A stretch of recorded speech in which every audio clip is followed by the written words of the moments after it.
Welcome to Nature Approved, a show about living life naturally in the Texas Hill Country with your host, Bruce Deuley, a local conservationist and nature expert. Nature and healthy living in the Texas Hill Country. And now, Nature Approved. Hey, there we are. We're kind of catching up today, folks. Welcome to Nature Approved. We're going to give you a rundown. A couple of things we're going to talk about, but since we have a guest, we always try to take care of them first. I have Donna Snow Robinson with me, and she's with the League of Women Voters, if I got that right, Kerrville area. Correct. Yeah, I think you're the president, aren't you? For a few more months. El Presidente. And what are you here to talk to us about? Well, we are at the state of Texas. All of the leagues in the state of Texas are studying the issue of water as a commodity this year. It is our major study issue, and that means that every chapter will be studying and gathering all the information possible, and then meeting within the chapters to come to a consensus on what the state's position will be with regard to water. And what are we... What are we worried about? What are we trying to do? Get ahead of the game here? Because we know water is going to be an issue. Water is becoming more and more of an issue. And we, as a league, have decided that it's so complicated. Let's do this. We need to break away for 1 minute, and then we'll be right back and get going. We're going to have to do we'll be back with Nature Approved in a few minutes. Okay. Not working?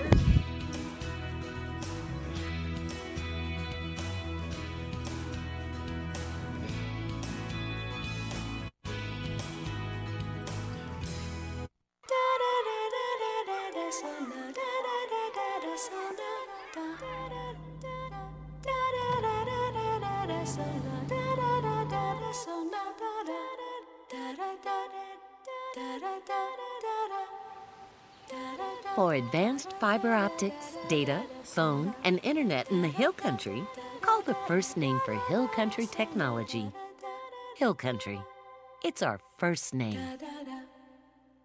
Pretty hard to separate Hill Country banking from Hill Country history. As you might expect, Bank of the Hills is elbow deep in both. Bank of the Hills families have been serving the families of Kerrville, Comfort, and Ingram since before there was an elected sheriff in Kerr County, and will be here for you when you need friendly, fast access to your checking or savings account.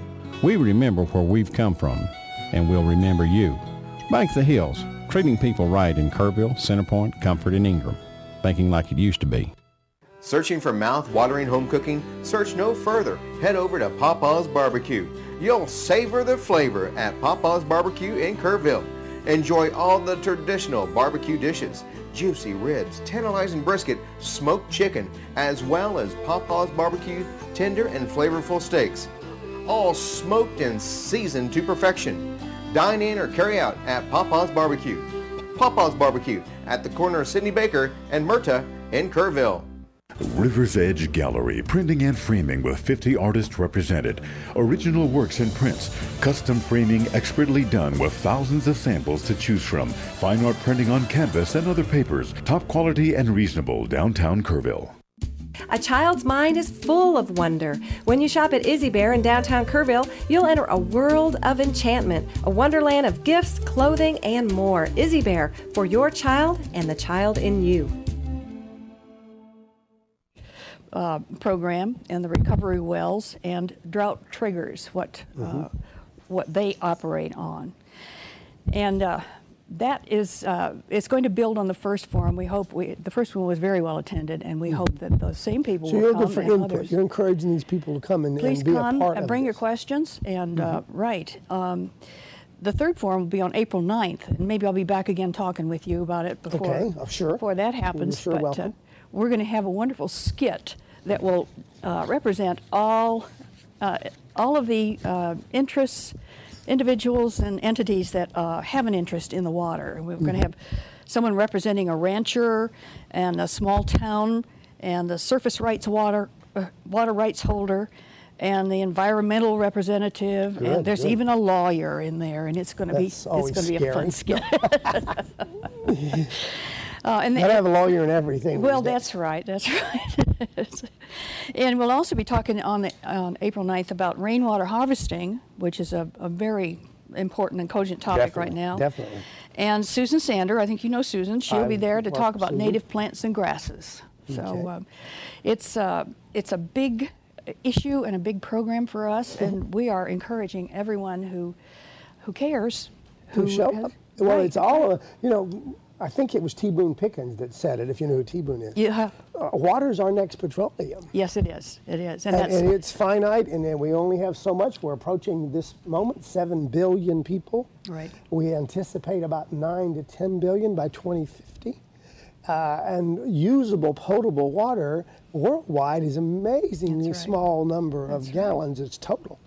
And we may have to be looking at it as Mm-hmm. a commodity, just like petroleum. Well, they're resalinating now, or desalinating water in a lot of places in Saudi Arabia and things already. Yeah. And they're learning to take the waste they've got from that and put it back in the ocean, because when they desalinate, they also are putting clear water out.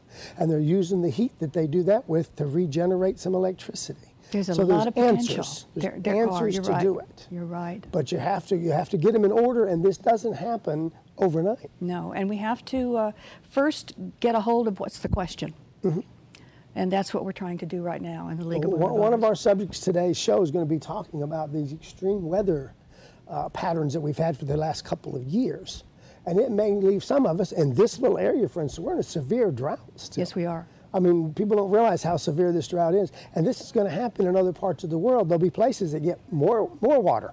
Unfortunately, it's usually where they already had too much. Yes. And where we're dry, we're going to get even drier. what And we're there's seeing. some real science behind that, and that's what I brought into this. They just had a big science gathering in Europe that studied this for several months, and there's little doubt. These people that don't think this is changing, is not going to affect us, or Yes. they got their head in the sand. They're ostriches. We need a little more education. Mm-hmm. Everyone needs to be informed and be up on the issues. That's what we do. Well, that's what. And give us the next one again. What date is? March 19th. It'll be at the UGRA headquarters on Sidney Baker. Sidney Baker, right? In the big meeting room there. Okay. And it will go from 9 a.m. to 1 p.m. Okay. And the same will be true on April 9th. Open to the general public, obviously. Absolutely, absolutely. Farmers and ranchers, especially, you ought to be Yes. thinking about this. It's going to be a point when water is going to just be a real problem. Yeah. Well, Donna, you're welcome. Come back after for the next one in time to tell everybody I about it. appreciate it, Bruce. Thank you. And we're going to, can we break away now? No, keep going. Sit here with me. We'll continue. sure will. As a matter of fact, let me bring this up. You might kind of want to talk about this a little bit. We have been feeding our chickens arsenic now, folks, for a decade. And I talked about it last week, and then decided to go look up what the numbers were, and I think you're going to be astounded. It is amazing that we're feeding millions, not thousands, but millions of pounds of arsenic to our chickens every month of our lives, and we are not told about it. Why are we doing that? Well, the reason we're doing it is it makes the chicken grow ever so slightly faster. It prevents a bit of bacterial buildup in them, which is probably really not even bad for them. It takes away from them a little bit. But the trouble is arsenic shifts. When they feed it to them, it's relatively inorganic, and they say it's safe. But it shifts from inorganic to organic really easily. And the most serious problem is the arsenic in the poultry is becoming one of the #1 pollutant sources in the where they grow a lot of chickens, Georgia and California, the two biggies, for our waterways. That's why I thought you'd be interested. Because arsenic's persistent in the environment. They take this manure and they use it to fertilize fields, and it washes off the fields back into our waterways, and we've got sometimes levels they found as high as 1,000 times higher, background levels, than they say is safe for human consumption. And that's just one of the things that's happening. That's just, well, we're actually bombing ourselves with an arsenal of chemicals and antibiotics through our animals. We brought this up last week, and I'll bring it up again. 70% of all the antibiotics made in the United States are fed to the animals to keep them healthy, not because they're sick. Right. They use them as preventatives, and again, that's going in our waterways. Yes. We're eating that. They say that between 20 and 39 million tons of manure every year are arsenic contained now. I don't know how many carloads 39 million tons of crap is. Is that the right way to say it? But that's a lot. Researchers estimate that 12 metric tons of arsenic are applied directly to agriculture every year, just in the way of poultry waste. These are numbers that we didn't have. 12 metric tons of pure arsenic. That's Folks, several football fields. Yeah, that's a lot. Let me see if there's anything else that we need to cover with this. I do like this. Maryland is one of the bigger states that's having a problem, and they have a bill passing right now that if they pass it, it will be illegal to feed arsenic to chickens. I would love to see us. That's a positive sign. Thanks. I thought you might have talked a little bit about water. I and appreciate it is it. directly what you're talking about, Absolutely. or indirectly. We're all Absolutely. here. Donna Stowe Robinson, come see me again. I will. Folks, she's with the League of Women's Voters. She's the president, and they're very concerned about our waters here and around the Kerrville area. Thank you, Donna. We appreciate everything you do. We're going to break away. We'll be back with more Nature Approved after these messages. Thank you.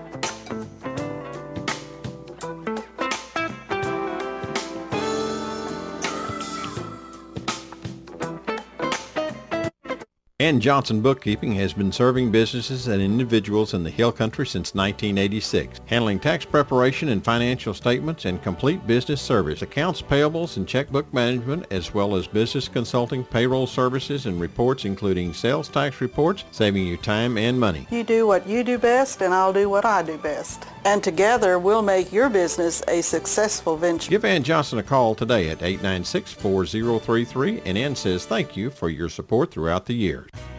The Big Texas Inn has the best deal in the Hill Country. For only $39 a day, you get a fully furnished studio suite with weekly housekeeping, plus a great hot breakfast, plus a scrumptious steak dinner, plus a delicious cocktail, plus the greatest pool in Kerrville, plus a great sports restaurant. Call today. Big Texas Inn. Limited availability and certain restrictions apply. There are trillions of allergens circulating throughout the average American home. Train Clean Effects is so effective, it removes over 99% of flu and viruses from the air it circulates. Train Clean Effects. Isn't it time you expected more from your system? When you want the best, call D&D Mechanical for your heating and air conditioning service. It's hard to stop a train. Banking in the Hill Country is more of a love thing than a money thing. Bank the Hills has deep roots here.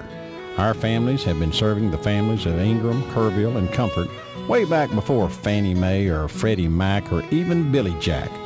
We were here then, and we'll be here for you when you need a home mortgage, a business loan, or a good boot shine. Bank the Hills, treating people right in Ingram, Kerrville, Comfort, and Centerpoint. Banking like it used to be.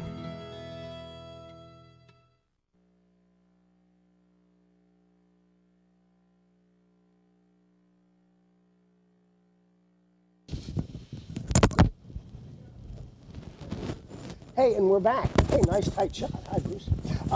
We're here with Kim's getting ready. We won't cut to her yet, but she's going to visit with me for a while and be my co-host. Then I have a friend, Dave Pennington, and we didn't know if Dave was going to make it or not because there's evidently some kind of a big to-do coming here from San Antonio on I-10. North of 1604, there's a big congestion. So if you're heading down south, I don't know if it's on both sides of the road or not. But anyway, I was going to go to the next subject, and it's cloning, which we have talked about. And here, let me do this vote first, because this is only going to take a minute. This is interesting. We talked last week, I guess, about genetically. Hi. Hi, how are Kim's you? here. Is it windy or I don't what? like this hat. I didn't know I left it on. There. Have you got Yeah, that it's very ear windy. thing out of your ear? Yeah, I did that this time. Okay. Actually, someone said that looked cool, so I left it in this Oh. week. No, I don't know. Anyway, we talked about genetically modified, genetically engineered stuff, and the fact that we think, or we thought, that it is important that we know. Okay? So they did a study. I don't know what that noise is. 45,000 people. Yeah. Here's the answer. 96%, 40,111 votes said that we should definitely know everything that contains genetically modified. Well, absolutely. Which includes all the corn you eat, 90%, 90% of all the soy you eat, every chicken nugget that you get from McDonald's. Which I don't. Everything is all genetically modified now. Okay, 3.2% said, I don't know where these people are. I'm not going to get political. They said, no, we trust the government, so whatever they said seems it's safe. Trust me, I'm a salesman. Right. And 0.8% said, listen to this. 0.8% said, oh, it doesn't matter because it all tastes the same.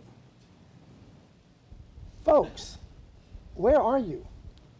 40,000 of us out of the 45,000 or 44,000 said, hey, I want to know. And then I'll vote with my pocketbook. If I don't want to buy genetically modified and enough of us don't buy it, guess what? They'll quit doing it. I think that's fair. Yeah. Isn't it? The government says, this is the quote from the government, all pushed incidentally by the giants, okay, that we got the best government money can buy. Now, when you say giants, well, here we go again. But you don't need to name the names. Well, yeah, but, sure you do. ADM, Archer Daniel Midland, Monsanto, DuPont, they are the people that lobby, and now that we've changed the laws, they can put even more money in the politicals' pockets, and they don't want you to know, because they said it's essentially, quote, essentially the same, so you don't need to know. the best thing to do, I think, is just become an educated consumer. Mm-hmm.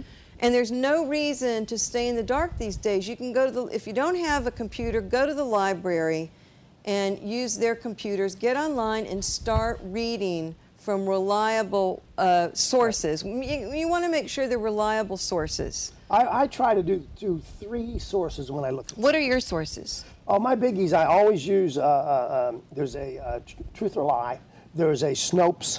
Yeah, Snopes is Snopes. good. Well, Snopes is interesting. There was a big war this week on Snopes. Yeah. Because they claimed that it was being backed by George Soros. And Soros is an extremely a liberal multimillionaire, but when they traced it back, of course, it was a rumor about rumors about Snopes. And indeed, urban myth. It's kind of ironic. Have you read about what Snopes is? It's one man and one wife. There is no Snopes. That's right. I think I saw a special McMichelsons. on them. They're McMichelsons. Yeah. And they're just cool people. One of the big things as well, they're extremely liberal and they're in the Democratic pocket, you know, of the Democrats. Ironically, George was listed and voted as a Republican. Mm-hmm. Okay, so that kind of blew that rumor out of the water. Yeah. And what they try to do, I honestly believe, not just in politics, because I don't use them much for politics, I use them more for this kind of thing. Sure.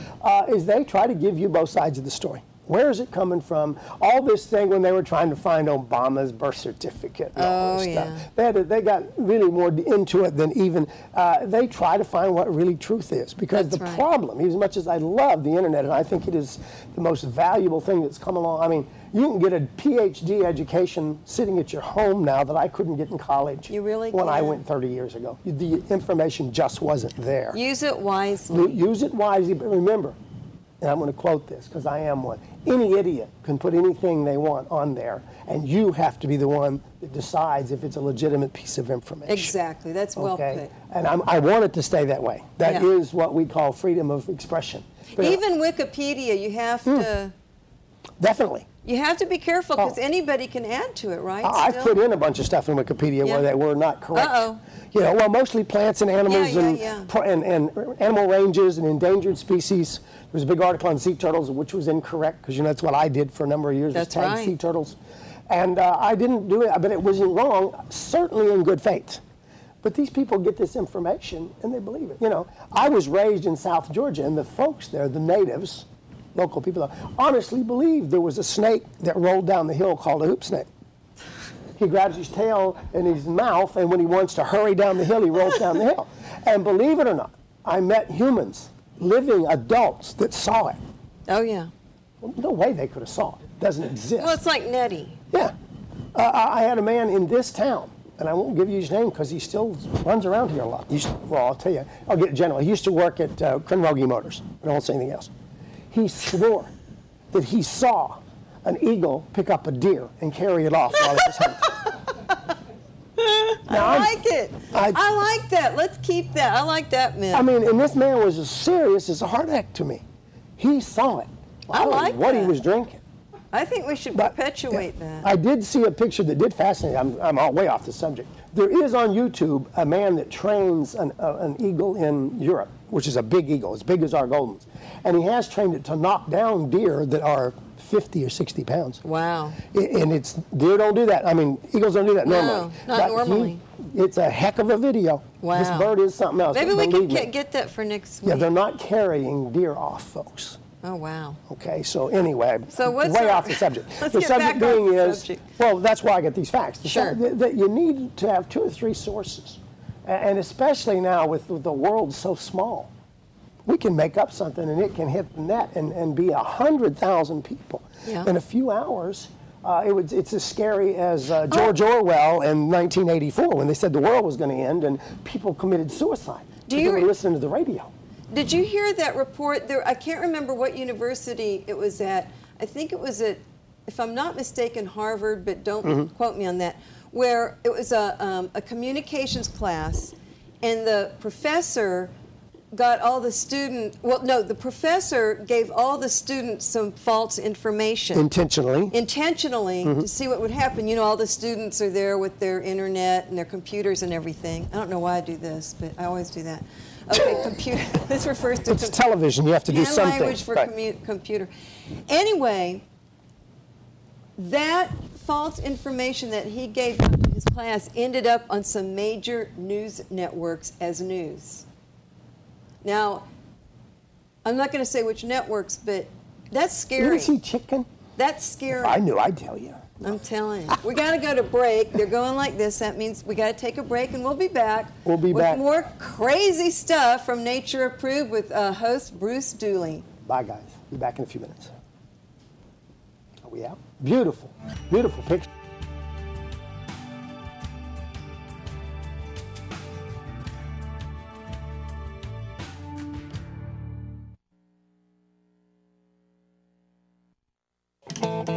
We are rocking the hills. Classic Rock 94.3 Rev FM. 94.3 FM. Crank it up. Rev it up. Classic Rock 94.3 Rev FM. The Branding Iron Restaurant in the Wyo Ranch Hotel is the best. They have daily breakfast specials, a lunch buffet Monday through Friday, and a brunch on Sunday from 11 to 2. Don't forget the Elm Waterhole Saloon, a perfect place to wet your whistle with a happy hour Monday through Friday from 4 to 7 p.m. with large screen TV and a live band every Friday. Now the secret's out. Check out the Branding Iron Restaurant and the Elm Waterhole Saloon inside the Wyo Ranch Resort Hotel. You know, our cars get bent out of shape from time to time. That's why BC Collision is here. We take pride in fixing anything from a dent to a full body repair. Our professional staff is the one insurance companies trust, and we believe you will too. We'll keep you informed with phone calls, and we'll even wash your vehicle when we're done. We're BC Collision. Don't worry, we'll fix it. Enter into Trinity Mission of Comfort, a warm, loving atmosphere. I'm Lisa Green Gonzalez, and I'd like for you to join the staff and I here at Trinity Mission of Comfort. With Trinity Mission's amenities, recreational programs, widescreen theater setting. Enjoy a soothing bath at the spa, transition back to independent living, and dining with a choice of menu items. Life should be worth living. Be a part of Trinity Mission of Comfort.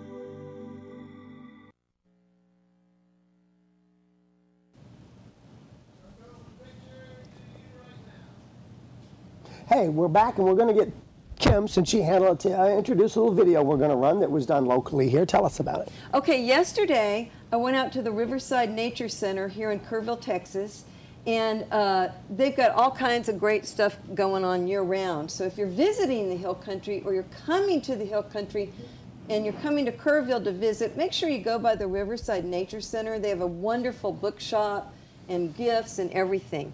But I was out there yesterday, and they were doing their weekly Friday morning bird count. Well, they don't just count birds, they count all fauna, which they will explain.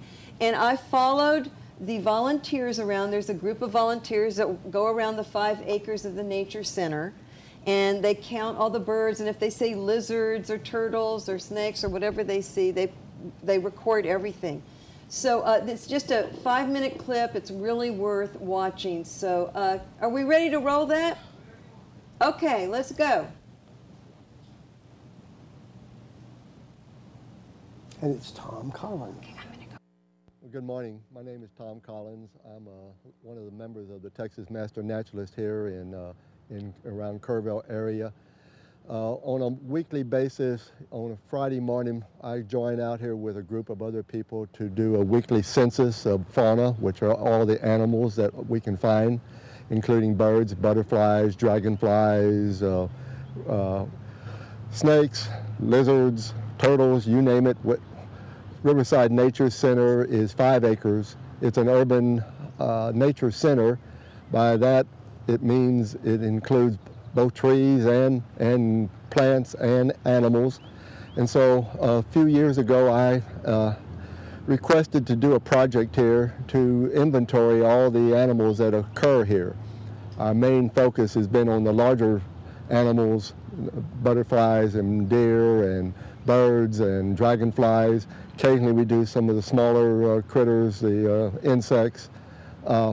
And this has been going on, like I said, for 3 years. We've documented about 139 species of birds here, a little over 80 species of butterflies.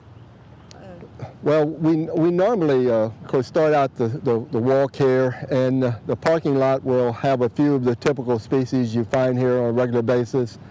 Northern mockingbirds sitting over here in a tree calling. We hear white-winged doves, northern cardinal, lesser goldfinches we're calling here. White-winged doves, as I said, mourning doves, a mockingbird back there talking to us right now. Carolina wrens, those are the most common birds that we'll find here on a daily basis. Migration is quite a wonderful event to observe.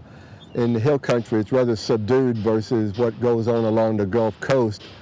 Right now, many of you probably are feeding lots of chipping sparrows, pine siskins, American goldfinches, and they will soon be leaving the area to return back to their northern breeding grounds. The birds that we will be expecting to start showing up here in the near future include things that most people would recognize: purple martins, chimney swifts. We will have the painted bunting will be here soon. Many of the golden cheek warblers, the black-cap vireos, our 2 endangered species, will also be occurring here pretty soon. Next Tuesday here, they have a weekly brown bag program that starts at 11:30, and I'll be giving a program on bird migration. We'll be talking about all the birds that are currently here, those that are leaving, those that stay, those are our resident birds, and those that will be coming from Mexico, from South America, and so on and so forth. So we'll go through how birds migrate, why they migrate. We'll talk about how fast they fly, how high they fly, some of the difficulties they run into, and we will be, I'll be wrapping it up with a story about a painted bunting migrating from South America all the way to my ranch. Painted buntings migrate from South America and Central America and Mexico to North America once a year, like all the neotropical birds do. They're not really all that rare. They may be difficult to find for some people. I have 4 nesting pairs typically on my ranch every year. And if you have a feeder up, normally the male and female will come to the feeder. They will normally raise 2 broods, or 2 clutches. The female and male will the female will build the nest and lay eggs and start raising the young. When she's about due to start her second clutch, when she starts building her second nest, immediately the male takes over the raising of the ones in the nest from the first batch, and she moves to the next nest and lays eggs and starts raising those birds. Painted bunting is a bird that is rapidly approaching an endangered status. In Mexico, they are trapped and sold as caged birds. We're witnessing over the last 10 years almost a 4% decline on painted buntings on an annual basis. The female of the painted bunting species is the only green, all green North American bird. Yeah, if you'd like to volunteer, show up out here at Riverside Nature Center on Friday mornings at 9 a.m. If I'm not here, there's always another member of the group who will take over and lead the group. Hey, tell us a bit more. You were there. You said you've got a part of the whole count there and everything. Last night, Tom Collins, thank you, Tom, for putting up with me yesterday, following everybody around with the camera. He sent me an email. Yesterday, they recorded 23 observed species of birds. Good for one day and 5 acres. For 5 acres. It's just a few of them was the Cooper's hawk, the Inca dove, the green kingfisher. Let's put up that video, the photo of the thrasher. All right, do the thrasher first since it's up. We don't know if it's a brown thrasher, but it kind of looks like a brown thrasher. I think it is a brown thrasher. But he was going to check up on that. But anyway, that's a picture taken with some of they've got those binoculars that have a camera in it. Is that not cool? Pretty good. Because that was pretty far from where we were standing. Anyway, Tom said that they're not that common here. Well, not only they're not that common, they're one of the birds that's suffering badly from climate change, and they need a huge habitat to be happy. And as we break up our habitats into smaller pieces and they're disjuncted, disconnected, they don't do well. If you ever have one around, they are one of the, I think, 4 or 5 best singing songbirds in America. They have a tremendous range of what they can do. They're not a mockingbird. They have their own songs. But they have a great range, especially about this time of year when the girls and the guys are trying to find each other. The guy really gets going. Well, good. And in different parts of the country, they have different accents. So people that really know a brown thrasher from Georgia different than a brown thrasher from Texas, which I find kind of cute.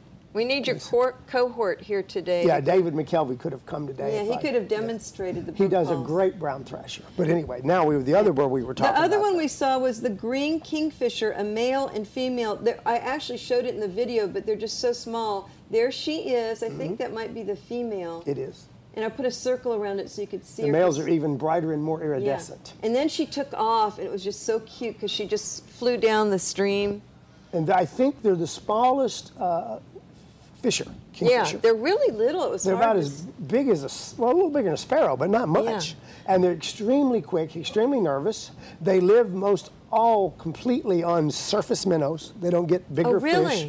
So they're not they don't bother our game fish. Yeah. And not real common either. Well, I was surprised how small it was because I was trying to zero in on her with the video camera, and I was like, I don't see any bird. No, they're tiny and they're fast. I also wanted to give mention to the volunteers that were that agreed to be videotaped yesterday.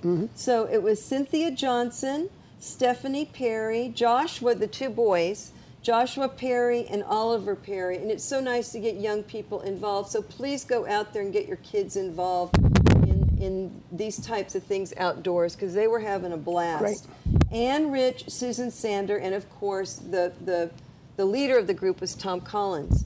So he also said that they added a new bird species, the grasshopper sparrow. They saw that yesterday at the Riverside Nature Center. I don't know the bird. Yeah. And I'm a bird nerd. He said it was an unusual location for this species, but they might be migrating. But migratory, yeah. They're just passing through. Passing through. Are we ready to cut it? All right, because I'll tell about one more bird when I get back that I found that was unusual. Nature approved, Kim and I. When we get back, we're going to tell you what this is. Maybe. Maybe. We might tell you. This is not our next guest, but it has to do with. Well, it does, and we'll bring him in too. Yeah. Hey, back after this with more Nature Approved.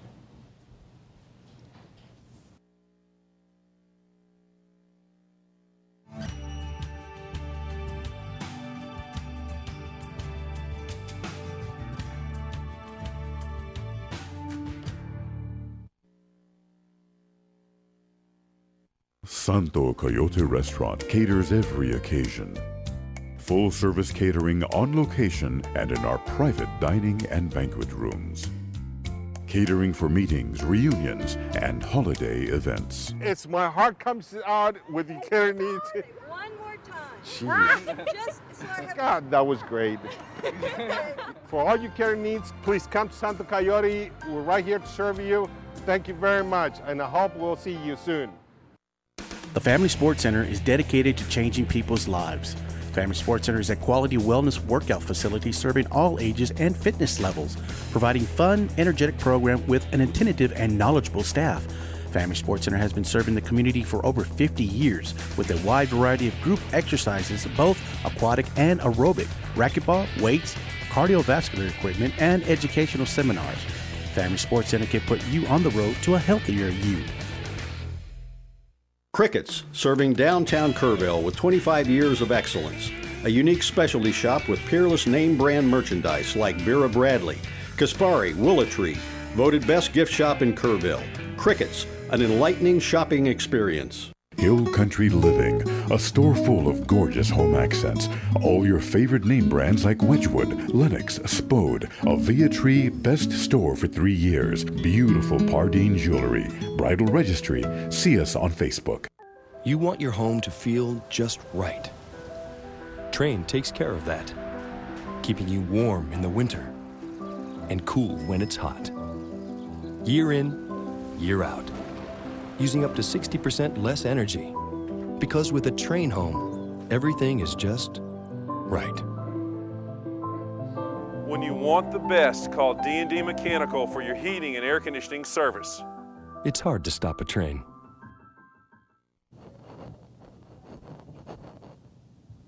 Hey, welcome back to Nature Approved. I have a friend that stepped in to be my guest, and he truly is a friend. We've done some stuff together. Dave Pennington.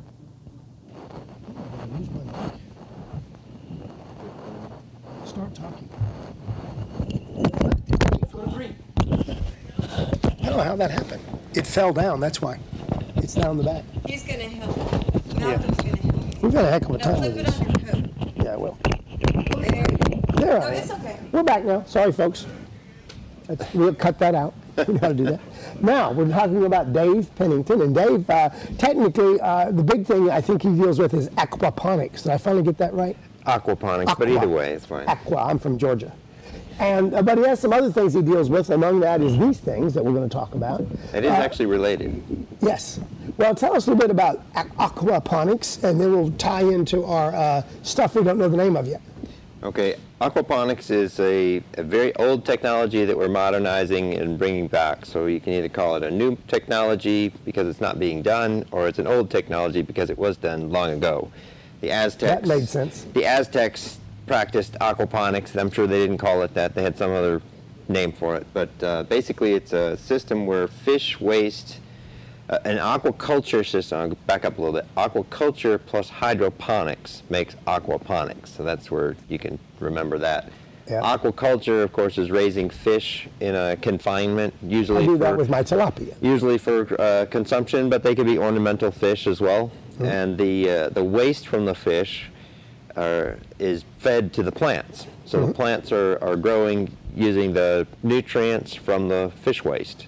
Okay. So it's a recirculating system. It cleans the water for the fish, and it provides... It goes back through the plant and then goes back into the tank. Yes, it recirculates. So it's a full system, folks. It's a closed system of plants and animals, fish, that interrelate together and feed each other, sort of. Well, you can actually feed the fish with the plants, which sounds a little strange, but if you have a omnivorous or an herbivore fish, you can take the parts of the plant that you don't consume, like the roots, and you can feed that to the fish themselves. Sure. And then initially, are you also fertilizing the plants some way other than the fish waste? Yes. So you've got to get an input of nutrients somewhere. Right. It's sort of a chicken and egg thing where you need one to do the other. You can use an organic fertilizer to start up your system, but you have to be careful what you put in there because your fish are sensitive to certain things that plants are not sensitive to. So your pest control and things like that have to be done carefully and organically with the fish in mind as well as the plants. Yeah, I have not done, I'm going to add plants this year. I have about a 24,000 gallon tank that I've raised tilapia in. But this year I'm going to suspend some plants over it and see what it does. And then I drain mine off and I water my garden with which also nutrifies my garden from the tilapia. That would be a flow-through. Yeah, so one way, it's not complete. Well, it would be a flow-through aquaponic system because you're growing plants with the manure from the fish, but you're not recirculating back to the fish. That's right. It's staying on the ground. Right. Now, how does that tie into this? And you explain what this is, and then, folks, it's deceivingly light, and he'll tell you why. This is a composite cement hybrid product that I've worked out over the last couple of years. There have been other people that have experimented with very similar products. What I'll try to do is bring in as much waste material as possible, styrofoam being the primary one, but paper waste as well. This is a cement, and I guess we can turn it around here. We'll show you why in a minute. A cement composite. It's very lightweight, has good insulation value, very cheap to make, and what I was originally setting out to do is to create an insulated aquaculture containment for my aquaponics.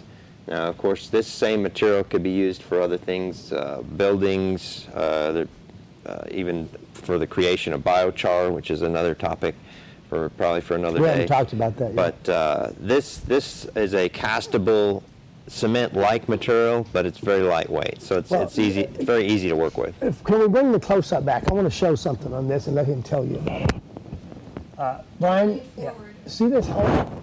Explain why that's here. This is the dent from a framing hammer, which when you pound on it really hard, it'll put a dent in there like that, and that shows you that it's a flexible material instead of a brittle material. Well, I thought it also showed it's extremely durable. It is very durable. If you hit a cement block with that much of a whack, it'd crack the block. If it was this thick, you'd either crack it in half or you'd probably do some damage. But it's made to be flexible. All the beads inside are flexing, and the fibers that are in there, they're helping everything tie together while it flexes. So it's very durable. Dave got in here on relatively short notice, like almost none. We're going to put together a bit more of an organized show and show some of his images in the next few weeks. He's already built a building out of this stuff, or similar stuff, and it's very interesting. Can we show how it's made? Oh, I guess we could. Sure, we'll do that. Because we had a gal, I think, tell you about the lady that had the cob house here. Yeah, and I don't know if you got to see that video. I love cob. It's great stuff. This is another green alternative to what's her name? Miss Meek. Janet Meek, which was a beautiful home if you didn't see it. But he's got some really interesting construction going on with this stuff that will reuse basically useless. I mean, one thing's really bad about styrofoam is it's persistent in the environment. We need to tie it up somewhere.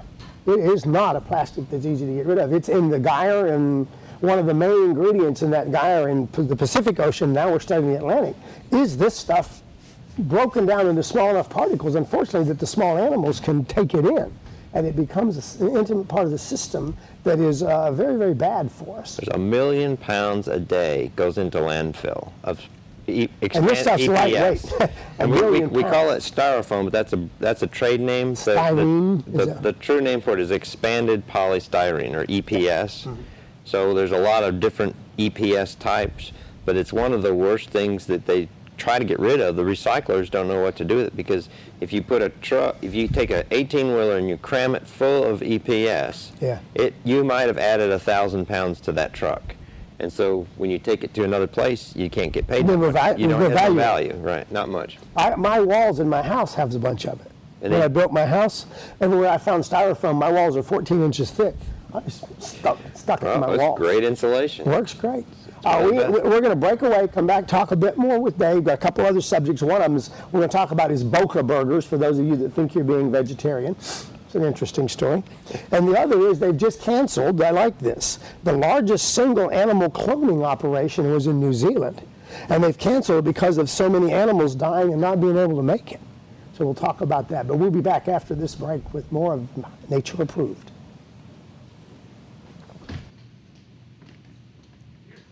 Clear. There's some right there.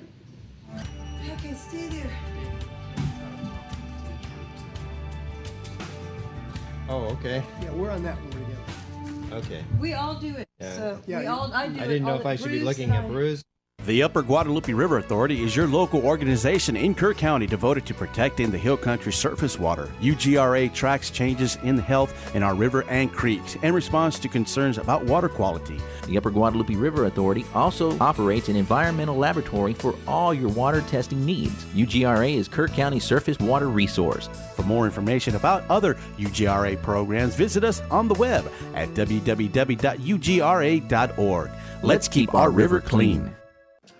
Howdy, my name's Kevin Solbrig with Solbrig Hearing Center.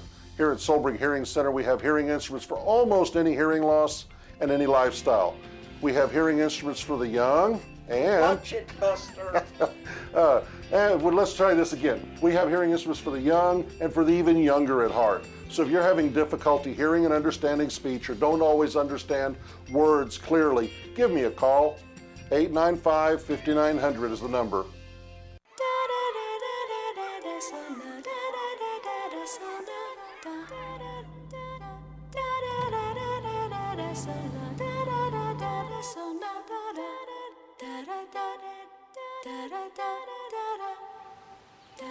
For advanced fiber optics, data, phone, and internet in the Hill Country, call the first name for Hill Country Technology.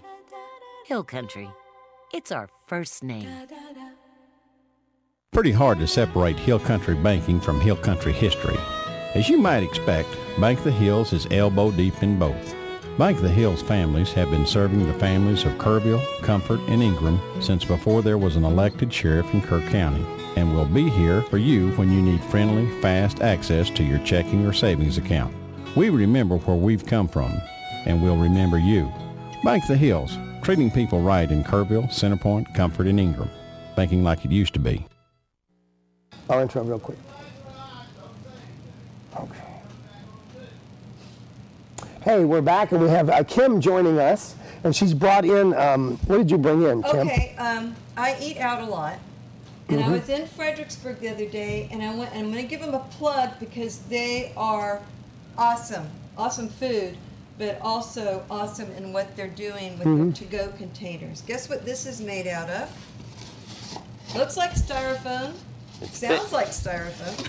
It's thinner than styrofoam, but it's got feels good like it'd be waterproof or liquid tight. Pretty strong. I think I know what it is, so I'm not gonna, but you want to guess first? Feels like paper. I was told by the staff at Kelly's that it's plant cellulose. So I'm going to set it up there. They're using both soy and corn starch. Oh. And they're making containers like this. The good and the bad is they are indeed eco. The bad is they're not as eco as we think. It takes them way longer to break down than we thought that it did to break them down, but that's still okay.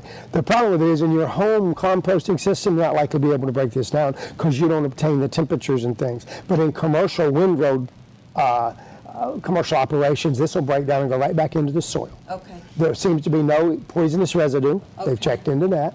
And you're going to see cups and everything made out of this stuff. Yeah. There's already silverware.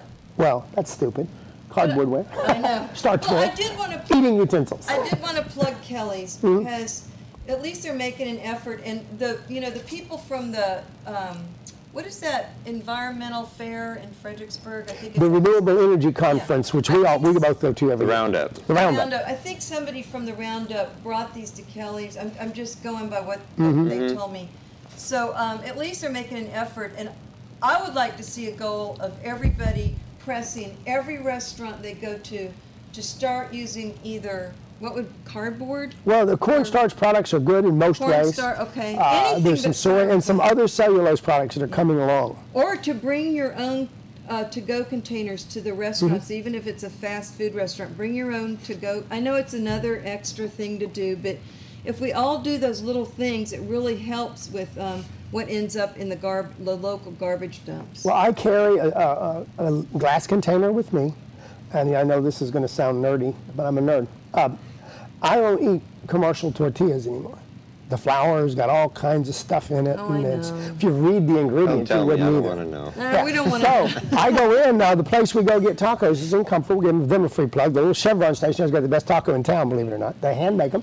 Everything's from scratch, but I just haven't put it in my container.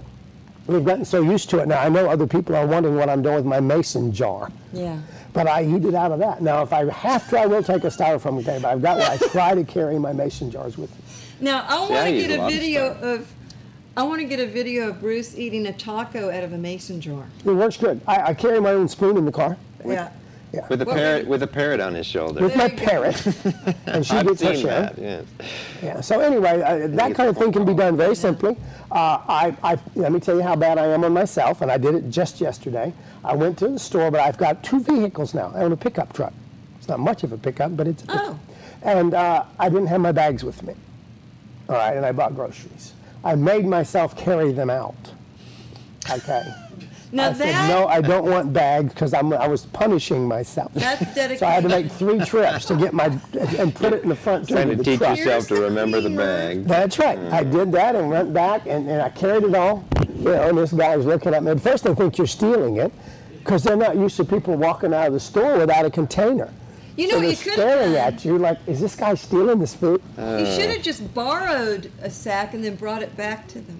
Well, the guy at Super S, I'm going to give Chris a free plug, at Super S and Comfort, gave me one of the little containers with the handles. Oh. He said, just keep bringing it back and forth. Oh, that's So when I go to them, I take their container in, fill it up, pay it, fill it back up, carry it to the house. Go. Now there's a lot of places in the country that are starting to do that for you. If you buy so many groceries, they'll either give you the bag, or if you want a container, and then that makes you kind of become one of their customers, number one. There you go. And number 2, there's another, in San Francisco, you can't have a plastic bag anymore. That's right. And there's another, Boston's going to do the same thing. Now, I think in Portland or maybe it's Eugene, Oregon or somewhere. Well, the Great Green Northwest is way ahead of most of us in that particular, it seems to skip us. New England is very green. One of the smartest things New England does is I don't care what you buy in a container, the container has 5 to 10 cent penalty on it. And you return it and get your money back, even if it's not reusable. You still pay that tax, but you don't pay a penny if you'll just support yourself. But if you return it, you get your money You get all your money back on the next ones. You see, Makes sense. I mean, what a way. Cuts down on litter. Yeah, cuts down tremendously on litter. Yeah. I mean, It's up in the dump. We're going to take a quick break and we'll be right back. Nature approved. Nature approved. Yeah.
Hey, we're back. My friend David Pennington is sitting in with me. I'm going to do about a 30 or 40 second rundown here of something I want you folks to get a grasp on, and then Dave and I are going to finish out with aquaponics. Boca burgers. Does everybody know what Boca burgers are? They're actually one of the most popular, if not the most popular, alternate for those people that don't want to eat meat. Okay. They're vegetarian, right? They're vegetarian or supposedly vegetable-based. Uh-oh. Kraft Foods, unfortunately, bought them out several years ago. They were an independent company that was extremely conscientious. Now we find out that all your Boca burgers are made with genetically modified materials. Soy. Yeah, soy and corn both. I love it. And we're not told. They also, at least in recent past, were using the byproducts of the animals that have been fed bovine growth hormone. So it's sort of a plastic burger. Aren't they supposed to be animal product free? No, they're using part of animals raised in the factories for GMO injected. Yeah, it's just not a meat. Oh, okay. They use some of this to probably extend the soy or something. So it doesn't say it doesn't say vegan. So we need to write them letters and say, bring back the original Broca burger. Yeah, or offer us a USDA certified. They're good. They're excellent. They don't taste bad. Morningside makes a good one. They got to get that GMO stuff out. But our problem is that's like that little commercial I did about the GMO. I like it. It doesn't matter. It still tastes as good. So they don't care what's in it. I mean, if all of us are going to do that, you're right. We don't stand a chance. The good news is if you go to places like Whole Foods, they do have USDA certified vegan or vegetarian alternatives. So anyway, I want to bring that up because I'm not a vegan or vegetarian, but I do appreciate and admire people that are if they want to do it. But they're getting boondoggled here too. So anyway, that's it. Now back to your idea here. I've seen his setups, folks. We come to the Renewable Energy Conference every year. You bring your own little roundup. Yeah, and he brings his kind of a miniature version of what this thing does. Portable aquaponics system. Yeah, that's not easy to do. No, because it's so tiny. You got fish. So what would be an average if somebody wanted to do this for their own good? What kind of container? What kind of size do they need to make it efficient? Right. Most of the people that are trying to start out with this, they want to keep it under a certain budget, so that they're working within a budget. What I usually recommend is a IBC tote, which is about 300 gallons. You cut the top off, you flip it over and turn it. Then you plumb that up with a gravel bed on top and the fish down below. You have what's called a flood and drain system. So the water from the fish is periodically pumped up to the gravel. It irrigates the plants and then it drains back down to the fish. The plants are sitting in the gravel in their own containers. Well, they don't have to be in a container. Well, they can just be there. Just be in the gravel. Okay. You can put them in containers, but. I gotta plug something. She's come to plug. Sit real close to Dave so we can hear you, because they've already taken the boom off. He's already moved the camera. There you go. We're back. Okay. Brian, could you put up that, before we close out, because we've only got about 3 minutes left, I wanted to remind people, Raymond Grace, who's a expert dowser and lecturer all over the world, he has an advanced dowsing and healing and self-empowerment seminar coming up March 19th and 20th in Austin, Texas, to learn all about self-empowerment and self-healing using dowsing and other techniques that Raymond's been working with for over 25 years. To register, call 512-794-1000, or you can email one of the organizers of the workshop at kkjack@gmail.com. All right, I'm sorry to interrupt, but I just wanted to squeeze that in. We had time. Thanks. Go ahead. Well, so anyway, okay, a system, I know what the tote looks like. Yeah, I guess we kind of, the aquaponics has different ways of being performed. Basically, there's 3 methods. Flood and drain is one of them. That's the simplest one for people to start out with because it's low energy costs, low cost to construct. But the larger systems, the commercial systems, they use what's called raft, where the plants are in a styrofoam raft where the roots hang down into the water, and then you have a large body of water that circulates back to the fish. So they're always getting nutrient coming by the root. So they're getting a constant nutrient from the plants. But you have to aerate that water, otherwise the roots of the plants will drown or suffocate, essentially. Because roots really need oxygen. Of course. That's why when you get too soaked to soil, they don't drown, they suffocate. Right. There's no room for oxygen. And with aquaponics, with the flood and drain gravel system, you get each time the system drains down, that you get a fresh batch of oxygen down to the roots. Good and system. So it really creates a lot of growth. We're going to get out of here, but let me say, we're going to come back with Dave. He and I are going to do some filming.